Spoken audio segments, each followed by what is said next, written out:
Under the soft glow of a San Francisco street lamp, Claire Bennett sat on a park bench clutching her coat tighter.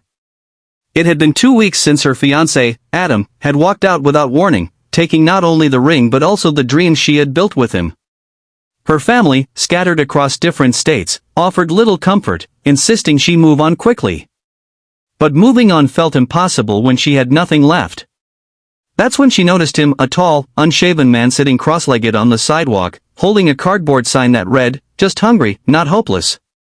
He didn't look like the others she often passed. His deep blue eyes carried an intensity that was both sad and strangely reassuring.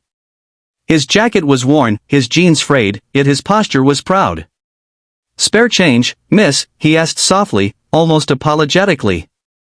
She hesitated, then handed him the sandwich she had been saving for later. "What's your name?" she asked. "Nathan," he replied, offering a small smile.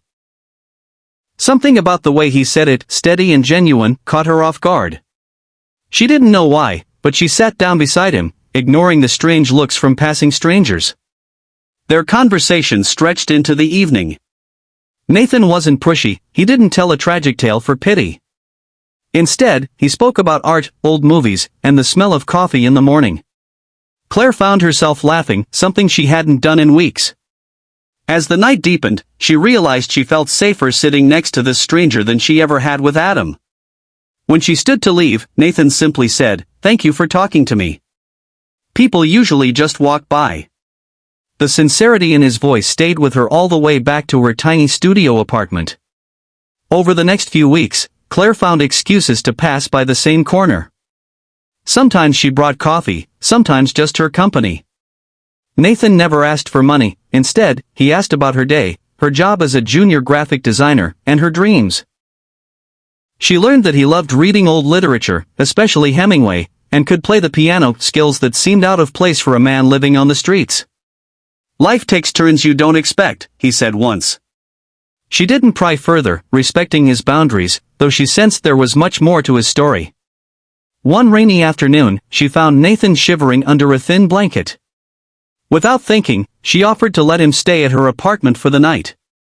He resisted at first, worried about imposing, but eventually agreed. That evening, over warm soup, she asked him why he had ended up homeless. He hesitated, then said quietly, "I lost someone. After that, I couldn't stay in the life I had." She didn't press, but she noticed his gaze drift to the framed photo of her parents on the shelf, as if it reminded him of something or someone he'd lost. Days turned into weeks, and Nathan became part of her daily life. He helped her fix the leaky kitchen faucet, cooked simple but delicious meals, and even sketched. Claire began to feel something she hadn't felt in years, trust. One night, as they watched the city lights from her window, Nathan took her hand. "I don't have much to offer," he said, "but I'd like to be someone you can count on." She squeezed his hand in return. "You already are." Neither of them knew how quickly their lives were about to change. One crisp autumn morning, Nathan disappeared. Claire checked every street corner, every cafe, but there was no sign of him. Days passed before he returned, his face drawn but his eyes alight with a strange determination. "I need to tell you something," he began, his voice trembling. He led her to a modest black car parked nearby. When he opened the door, Claire froze. Inside sat a little girl with chestnut curls, no older than 6. "Claire," he said softly, "this is Emily. She's my daughter." Claire's heart raced. She had never imagined Nathan as a father. Emily clung to Nathan's arm shyly, hiding her face. "Her mother passed away 2 years ago," Nathan explained. "I couldn't handle the business, the house, the expectations. I left it all and kept Emily with relatives until I could figure things out. I didn't want her to see me like this." Claire felt a wave of empathy, realizing the depth of his struggle. "But you're not staying on the streets forever," she said firmly. Nathan met her gaze. "No. I've been getting things in order. There's something else you need to know about me." They drove for an hour until they reached an elegant neighborhood Claire had only seen in magazines. Nathan stopped in front of a sprawling white colonial house. "This is my home," he said. Claire blinked in disbelief. I told you I walked away from my old life, Nathan continued. But I didn't lose everything. I still own the company I built, a tech firm. I've been living rough to understand what it means to have nothing, to rebuild myself from the ground up. And now, I want to come back, for Emily, and maybe for us. Claire's head spun.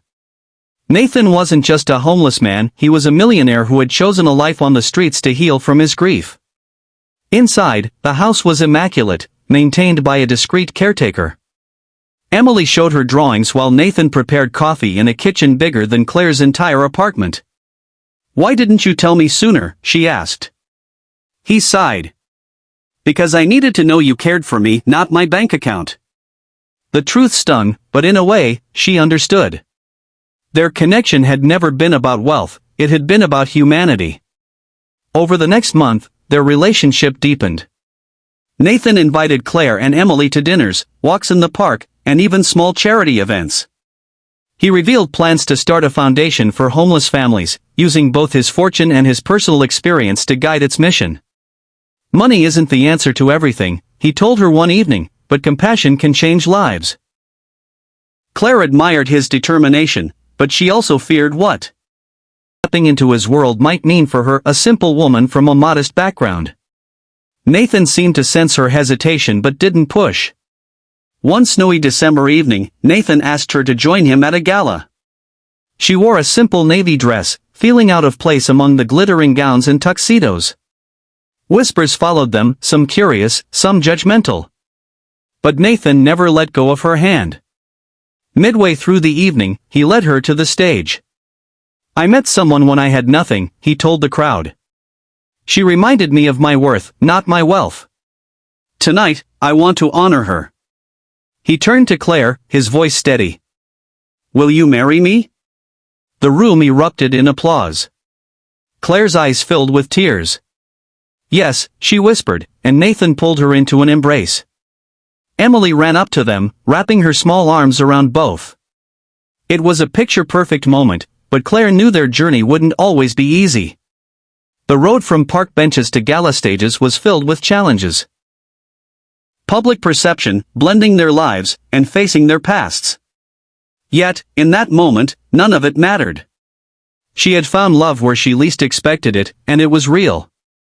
That was all she needed to take the next step forward. Their wedding was intimate, held in the backyard of Nathan's home. Claire's parents came, humbled by the man their daughter had chosen. Nathan's old business partners attended, surprised but respectful. Emily served as the flower girl, scattering petals with a shy smile. As they exchanged vows, Nathan's voice broke slightly. You saw me when the world didn't. You believed in me when I couldn't believe in myself. I promised to spend my life proving your faith was never misplaced. Claire's own vows echoed his sentiment, sealing their union not just in love, but in trust. Months later, Claire sat on the same park bench where she had first met Nathan. Emily played nearby, her laughter mingling with the hum of the city. Nathan sat beside her, his arm around her shoulders. Funny, she said, smiling, how everything started right here. Nathan kissed her forehead. Sometimes the best beginnings come disguised as endings. She thought about the woman she had been, heartbroken, lost, and alone, and the man she had found, not for what he had, but for who he was. In that park, they had both been searching, and together, they had finally found home.